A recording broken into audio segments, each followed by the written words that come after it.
Hi friends, welcome to my YouTube channel. ಇವತ್ತಿನ ಟಾಪಿಕಲ್ಲಿ ನಾವು ಎಸ್ ಐ ಪಿ ಅಂತಂದರೆ ಏನು, ಸಿಸ್ಟಮ್ಯಾಟಿಕ್ ಇನ್ವೆಸ್ಟ್ಮೆಂಟ್ ಪ್ಲ್ಯಾನ್ಸ್ ಅಂದರೆ ಏನು, ಯಾವ ರೀತಿ ವರ್ಕ್ ಆಗುತ್ತೆ, ಯಾವ ರೀತಿ ಸ್ಟಾರ್ಟ್ ಮಾಡುತ್ತೆ ಅಂತ ತಿಳ್ಕೊಳ್ಳೋಣ. ಎಸ್ ಐ ಪಿ ಅಂತಂದರೆ ಸಿಸ್ಟಮ್ಯಾಟಿಕ್ ಇನ್ವೆಸ್ಟ್ಮೆಂಟ್ ಪ್ಲ್ಯಾನ್ ಅಂತ ಹೇಳ್ತಾರೆ. ಹಂಗಂತ ಅಂದರೆ ಇದೊಂದು ಸ್ಮಾರ್ಟ್ ವೇ ಆಗಿರುತ್ತೆ ಇನ್ವೆಸ್ಟ್ಮೆಂಟ್ ಮಾಡೋದಕ್ಕೆ ರೆಗ್ಯುಲರ್ ಇಂಟರ್ವೆನ್ಸಲ್ಲಿ. ಸೊ ನಿಮಗೆ ಫಾರ್ ಎಕ್ಸಾಂಪಲ್ ನಿಮಗೆ ಲೋಕಲಲ್ಲಿ ಇರಬೇಕು ಅಂದರೆ ನಾರ್ಮಲಾಗಿ ಚೀಟಿಗಳನ್ನ ಎಲ್ಲ ಕಟ್ತೀವಲ್ಲ ನಾವು ಮಂತ್ಲಿ ಒಂದಷ್ಟು ಅಮೌಂಟ್ 5,000 10,000 ಅಂತ.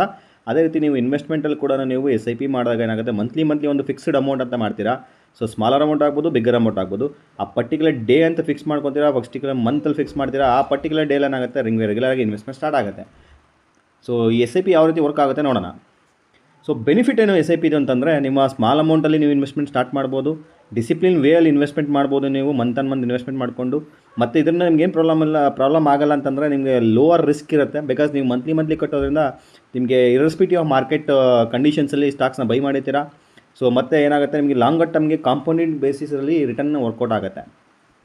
ರುಪಿ ಅವರೇಜ್ ಕಾಸ್ಟಿಂಗ್ ಅಂತ ಏನು ಅಂತಂದರೆ, ಸೊ ಫಾರ್ ಎಕ್ಸಾಂಪಲ್ ನಿಮಗೆ ಮಾರ್ಕೆಟ್ ಮೇಲೆ ಇರಲಿ ಕೆಳಗಡೆ ಇರಲಿ, ಸೊ ಅಥವಾ ಮಾರ್ಕೆಟ್ ತುಂಬ ಕಾಸ್ಟ್ಲಿ ಇರಲಿ ಲೋವರ್ ಇರಲಿ, ನೀವು ಪರ್ಟಿಕ್ಯುಲರ್ಲಿ ಬೈ ಮಾಡ್ತಾ ಹೋಗ್ತೀರಾ. ಸೊ ಬೈ ಮಾಡಿದಾಗ ಏನಾಗುತ್ತೆ, ನಿಮ್ಗೆ ಅಲ್ಟಿಮೇಟ್ಲಿ ಇವತ್ತಿನ ದಿನ ನೀವು ಬೈ ಮಾಡಿದಾಗ ಎಕ್ಸಾಂಪಲ್ಗೆ 10 ರೂಪೀಸ್ ಇತ್ತು ಮಾರ್ಕೆಟ್ ಪ್ರೈಸ್ ಅಂದರೆ ಆ ಪ್ರೈಸಲ್ಲಿ ಬೈ ಮಾಡಿರ್ತೀರಾ. ಮತ್ತು ನೆಕ್ಸ್ಟ್ ಮಂತಲ್ಲಿ 10 ರೂಪೀಸ್ 12 ರೂಪೀಸ್ ಇತ್ತು ಕೂಡ ನೀವು ಬೈ ಮಾಡ್ತೀರಾ. ನೆಕ್ಸ್ಟ್ ಥರ್ಡ್ ಮಂತಲ್ಲಿ ನಿಮಗೆ 8 ರೂಪೀಸ್ಗೆ ಹೋದರೂ ಬೈ ಮಾಡ್ತೀರಾ. ಅವಾಗ ಏನಾಗುತ್ತೆ, ಅಲ್ಟಿಮೇಟ್ಲಿ ನೀವು ಲಾಂಗರ್ ಟರ್ಮ್ ಇನ್ವೆಸ್ಟ್ಮೆಂಟ್ ಮಾಡಿದಾಗ ಒಂದು ಅವರೇಜಿಂಗ್ ಕಾಸ್ಟ್ ಪ್ರೈಸ್ ಬರುತ್ತೆ. ಆ ಕಾಸ್ಟ್ ಪ್ರೈಸ್ ನಿಮಗೆ ಬೆನಿಫಿಟ್ ಆಗುತ್ತೆ. ಸೊ ಪವರ್ ಆಫ್ ಕಂಪೌಂಡಿಂಗ್ ಅಂತಂದರೆ, ನಿಮಗೆ ಲಾಂಗರ್ ಟರ್ಮ್ ನೀವು ಬಿಟ್ಟಷ್ಟು ಈ ಮ್ಯಾಜಿಕಲ್ ಕಂಪೌಂಡಿಂಗ್ ರಿಟರ್ನ್ ಆಗುತ್ತೆ. ಹಂಗಂದರೆ ಸೊ ನಿಮ್ಮ 10 ರೂಪಾಯಿ ಇನ್ವೆಸ್ಟ್ಮೆಂಟ್ಗೆ ಒಂದು ವರ್ಷದಲ್ಲಿ ಫಾರ್ ಎಕ್ಸಾಂಪಲ್ ಒಂದು 20% ಪ್ರಾಫಿಟ್ ಬಂದಾಗ 12 ರೂಪಾಯಿ ಆಗಿರುತ್ತಲ್ಲ, ಆ 12 ರೂಪಾಯಿನ ಮತ್ತೆ ರೀಇನ್ವೆಸ್ಟ್ಮೆಂಟ್ ಮಾಡ್ತೀರಾ ಮಾರ್ಕೆಟಲ್ಲಿ. ರೀಇನ್ವೆಸ್ಟ್ಮೆಂಟ್ ಮಾಡಿದಾಗ ನೆಕ್ಸ್ಟ್ ಇಯರ್ಲಿ ಇನ್ವೆಸ್ಟ್ಮೆಂಟ್ ಏನಾಗುತ್ತೆ, ನಿಮ್ಮ 10 ರೂಪಾಯಿ ಅಲ್ಲ ಇನ್ವೆಸ್ಟ್ಮೆಂಟ್ ಆ್ಯಕ್ಚುಲಿ 12 ರೂಪಾಯಿ ಇರುತ್ತೆ. ಅಂದರೆ ನಿಮ್ಮ ಇಂಟ್ರೆಸ್ಟ್ ಏನು ಅರ್ನ್ ಆಗಿದೆ, ಆ ಇಂಟ್ರೆಸ್ಟ್ ಕೂಡ ನಿಮಗೆ ಫರ್ದರ್ ಇನ್ವೆಸ್ಟ್ಮೆಂಟ್ನ ಅರ್ನ್ ಮಾಡಿಕೊಡುತ್ತೆ. ಅದನ್ನು ನಾವು ಪವರ್ ಆಫ್ ಕಾಂಪೌಂಡಿಂಗ್ ಅಂತ ಕರಿತೀವಿ. ಸೊ ನೆಕ್ಸ್ಟ್ ಬ್ಯೂಟಿಫುಲ್ ಫೀಚರ್ಸ್ ಏನಂತ ಅಂದರೆ, flexibility of S I P. ಈ ಎಸ್ ಐ ಪಿ ನಿಮ್ಗೆ ಏನಾಗುತ್ತೆ, ಫ್ಲೆಕ್ಸಿಬಿಲಿಟಿ ಸಿಗುತ್ತೆ. ಫ್ಲೆಕ್ಸಿಬಿಲಿಟಿ ಅಂತಂದರೆ, ನಿಮಗೆ ಯಾವಾಗ ಬೇಕು ಅಂದರೆ ಲಾಂಗ್ ಟರ್ಮ್ಗೆ ಎಲ್ಲಿವರೆಗೂ ಬೇಕು ಅಂದರೆ ಅಲ್ಲಿವರೆಗೂ ನೀವು ರನ್ ಮಾಡ್ಬೋದು. ಇಲ್ಲ ನಿಮ್ಮ ಹತ್ರ ದುಡ್ಡಿಲ್ಲ, ನಾನು ಟೈಮಿಂಗ್ಗೆ ಪಾಸ್ ಮಾಡ್ತೀನಿ ಅಂದರೆ ನಿಮ್ಗೆ ಆ ಪಾಸ್ ಮಾಡೋ ಆಪ್ಷನ್ ಕೂಡ ಸಿಗುತ್ತೆ. ಇಲ್ಲ ನಿಮಗೆ ಬೇರೆ ಮ್ಯೂಚುವಲ್ ಫಂಡ್ನ ಬೈ ಮಾಡಬೇಕು, ಚೇಂಜ್ ಮಾಡ್ತೀನಿ ಅಂದರೆ ಕೂಡ ನೀವು ಸ್ಟಾಪ್ ಮಾಡಿ ನಿಲ್ಲಿಸ್ಬಿಟ್ಟು ಚೇಂಜ್ ಮಾಡ್ಬೋದು. ನಿಮ್ಗೆ ಯಾವುದೇ ರೀತಿ ಲಾಕ್ ಇನ್ ಪೀರಿಯಡ್ಸ್ ಇಲ್ಲ, ಯಾವುದೇ ಥರವಾದ ನಿಮಗೆ ರೆಸ್ಟ್ರಿಕ್ಷನ್ಸ್ ಇರಲ್ಲ. ಸೊ ಎಸ್ ಐ ಪಿ ಮತ್ತು ಲಮ್ಸಮ್ಮಲ್ಲಿ ತುಂಬ ಜನಕ್ಕೆ ಕನ್ಫ್ಯೂಷನ್ ಇದೆ. ಎಸ್ ಐ ಪಿ ಅಂದರೆ ಏನು, ಲಮ್ಸಮ್ ಅಂದರೆ ಏನು ಅಂತ.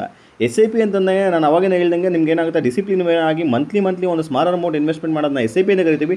ಲಮ್ಸಮ್ ಅಂತ ಕರೆಯೋದು ಏನಾಗುತ್ತೆ ಅಂದರೆ, ನಮ್ಮ ಹತ್ರ ದೊಡ್ಡ ಅಮೌಂಟ್ ಇತ್ತು, ಒಂದು for example 1 lakh 2 lakh ದುಡ್ಡಿತ್ತು.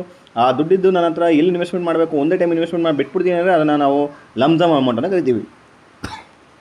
So how to start S I P, ನಮಗೆ ಎಲ್ಲ ಆಪ್ಷನ್ ತಿಳ್ಕೊಳಂಗಾಯ್ತು S I P. But main things ಅಂದರೆ ಯಾವ ರೀತಿ ನಾವು ಸ್ಟಾರ್ಟ್ ಮಾಡಬೇಕು ಅಂತ ಗೊತ್ತಾಗಬೇಕಾಗುತ್ತೆ. So how to start S I P ಅಂತಂದರೆ, ಫಸ್ಟು ನಾವು ಒಂದು ಮ್ಯೂಚುವಲ್ ಫಂಡ್ನ ರೇಟಿಂಗ್ಸು, ಒಂದು ಮ್ಯೂಚುವಲ್ ಫಂಡ್ನ ಫಂಡ್ ಮ್ಯಾನೇಜರ್ಸು, ಒಂದು ಮ್ಯೂಚುವಲ್ ಫಂಡ್ನ ಅಲೋಕೇಶನ್ಸ್ ಏನಿದೆ, ಒಂದು ಮ್ಯೂಚುವಲ್ ಫಂಡು ನಿಮ್ಮ ರಿಸ್ಕ್ ಪ್ರೊಫೈಲ್ ಸೂಟಬಲ್ ಅಂತ ಒಂದು ಪರ್ಟಿಕ್ಯುಲರ್ ಮ್ಯೂಚುವಲ್ ಫಂಡ್ನ ಸೆಲೆಕ್ಟ್ ಮಾಡಬೇಕಾಗುತ್ತೆ. ಸೆಲೆಕ್ಟ್ ಮಾಡಿದ್ಮೇಲೆ ಪರ್ಟಿಕ್ಯುಲರ್ ಅಮೌಂಟ್ ಸೆಲೆಕ್ಟ್ ಮಾಡಿಕೊಂಡು ಎಷ್ಟು ಬೇಕಾಗುತ್ತೆ, ತಿಂಗಳಿಗೆ 5,000 10,000 2,000 3,000 ಅಂತ ಚೆಕ್ ಮಾಡಿಕೊಂಡು ಎಷ್ಟು ವರ್ಷಕ್ಕೆ ನಮಗೆ ಟೆನ್ಯೂರ್ ಬೇಕು ಅಂತ ಥಿಂಕ್ ಮಾಡಿಕೊಂಡು ನಾವು ಆಟೋಮೆಟಿಕಲಿ ಎಸ್ ಎಂ ಐನ ಸ್ಟಾರ್ಟ್ ಮಾಡಬೇಕಾಗುತ್ತೆ. ಇದು ಎಸ್ ಐ ಪಿ ಅಥವಾ ಮತ್ತು ಮ್ಯೂಚುವಲ್ ಫಂಡಲ್ಲಿ ಸಿಸ್ಟಮ್ಯಾಟಿಕ್ ಇನ್ವೆಸ್ಟ್ಮೆಂಟ್ ಪ್ಲ್ಯಾನ್ ಬಗ್ಗೆ ನಿಮಗೆ ತಿಳಿಸ್ಕೊಟ್ಟೆ. ಐ ಥಿಂಕ್ ಈ ವಿಡಿಯೋ ನಿಮಗೆ ಲೈಕ್ ಆಗಿದೆ ಅನಿಸುತ್ತೆ. ಇಷ್ಟ ಆಗಿದರೆ ಈ ವಿಡಿಯೋ ನಿಮಗೆ ಲೈಕ್ ಮಾಡಿ, ಸಬ್ಸ್ಕ್ರೈಬ್ ಮಾಡಿ. Thank you.